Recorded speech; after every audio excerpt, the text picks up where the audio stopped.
अच्छे लोगों की कृष्ण परीक्षा बहुत लेता है, परंतु साथ नहीं छोड़ता, और बुरे लोगों को कृष्ण बहुत कुछ देता है, परंतु साथ नहीं देता।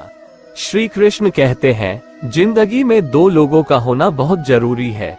एक कृष्ण जो ना लड़े फिर भी जीत पक्की कर दे, दूसरा कर्ण जो हार सामने हो फिर भी साथ ना छोड़े। कृष्णा कहता है, तू करता वही है जो तू चाहता है, होता वही है जो मैं चाहता हूँ। तू वही कर जो मैं चाहता हूँ, फिर होगा वही जो तू चाहता है। रो पड़े कृष्णा ने कहा, मैंने तो सबकी सुनता हूँ, पर मेरा कौन सुनता है।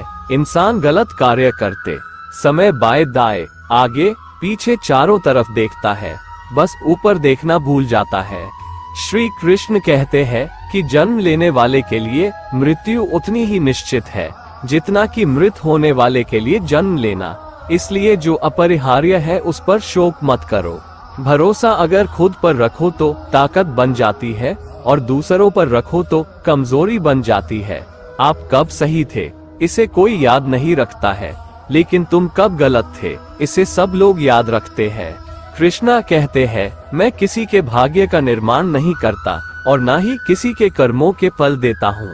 मनुष्य कितना भी गोरा क्यों ना हो, परंतु उसकी परछाई सदैव काली होती है। मैं श्रेष्ठ हूँ यह आत्मविश्वास है, लेकिन सिर्फ मैं ही श्रेष्ठ हूँ यह अहंकार है। कृष्णा कहता है, मैं सभी प्राणियों को समान रूप से देखता हूँ, ना कोई मुझे कम प्रिय है ना अधिक, लेकिन जो मेरी प्रेम पूर्वक आराधना करते हैं वो मेरे भीतर रहते हैं और मैं उनके जीवन में आता हूँ। तुम्हारा क्या गया जो तुम रोते हो, तुम क्या लाए थे जो तुमने खो दिया, तुमने क्या पैदा किया था जो नाश हो गया। न तुम कुछ लेकर आए, जो लिया यही से लिया, जो दिया यही पर दिया, जो लिया इसी ईश्वर से लिया, जो दिया इसी को दिया। यदि आप किसी के साथ मित्रता नहीं कर सकते हैं तो उसके साथ शत्रुता भी नहीं करना चाहिए। कृष्णा कहता है, जो हुआ वो अच्छा हुआ, जो हो रहा है वो अच्छा हो रहा है, जो होगा वह भी अच्छा ही होगा। तुम भूत का पश्चाताप न करो, भविष्य की चिंता न करो, वर्तमान चल रहा है।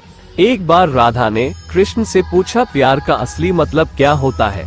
कृष्णा ने हंसकर कहा, जहाँ मतलब होता है वहाँ प्यार ही कहा होता है। मेरे भी कई जन्म हो चुके हैं, तुम्हारे भी कई जन्म हो चुके हैं, ना तो यह मेरा आखिरी जन्म है और ना ये तुम्हारा आखिरी जन्म है। कृष्णा कहता है, प्रेम एक ऐसा अनुभव है जो मनुष्य को कभी परास्त नहीं होने देता, और घृणा एक ऐसा अनुभव है जो मनुष्य को कभी जीतने नहीं देता। श्री कृष्ण जी कहते हैं, जिस व्यक्ति को आपकी कद्र नहीं, उसके साथ खड़े रहने से अच्छा है आप अकेले रहे। परिवर्तन इस संसार का नियम है। कल जो किसी और का था आज वो तुम्हारा है, एवं कल वो किसी और का होगा। कृष्णा कहता है, प्यार और तकदीर कभी साथ नहीं चलते, क्योंकि जो तकदीर में होते हैं उनसे कभी प्यार नहीं होता, और जिससे हमें प्यार हो जाता है वो तकदीर में नहीं होता। श्री कृष्ण कहते हैं, मनुष्य को जीवन में श्रेष्ठ बनने का प्रयास अवश्य करना चाहिए, परंतु जीवन में हमेशा उत्तम ही रहना चाहिए। हर कीमती चीज को उठाने के लिए झुकना ही पड़ता है। माँ और पिता का आशीर्वाद भी इनमें से एक है। अगर व्यक्ति शिक्षा से पहले संस्कार, व्यापार से पहले व्यवहार और भगवान से पहले माता पिता को पहचान ले तो जिंदगी में कभी कोई कठिनाई नहीं आएगी। स्वार्थ से रिश्ते बनाने की कितनी भी कोशिश करें वो कभी नहीं बनते हैं, और प्रेम से बने रिश्तों को कितना भी तोड़ने की कोशिश करें वो कभी नहीं टूटते। हर किसी के अंदर अपनी ताकत और अपनी कमजोरी होती है। मछली जंगल में नहीं दौड़ सकती और शेर पानी में राजा नहीं बन सकता, इसलिए अहमियत सभी को देनी चाहिए। श्री कृष्ण कहते हैं, एक बार माफ करके अच्छे बन जाओ, पर दोबारा उसी इंसान पर भरोसा करके बेवकूफ कभी ना बनो। कभी भी स्वयं पर घमंड मत करना। पत्थर भी भारी होकर पानी में अपना वजूद खो देता है।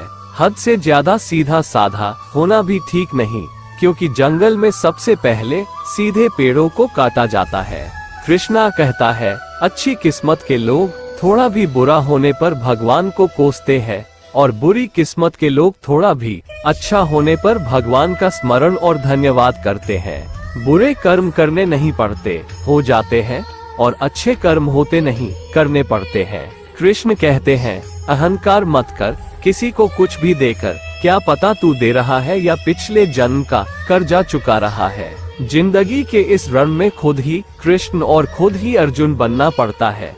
रोज अपना ही सारथी बनकर जीवन की महाभारत को लड़ना पड़ता है। क्या सदा मौन रहना उचित है? नहीं, इतिहास साक्षी है। संसार में अधिक विपदाएं इसलिए आई क्योंकि समय पड़ने पर मनुष्य उसका विरोध नहीं कर पाया। जब मनुष्य को अपने धर्म पर अहंकार हो जाता है, तब उसके हाथों अधर्म होने लगता है।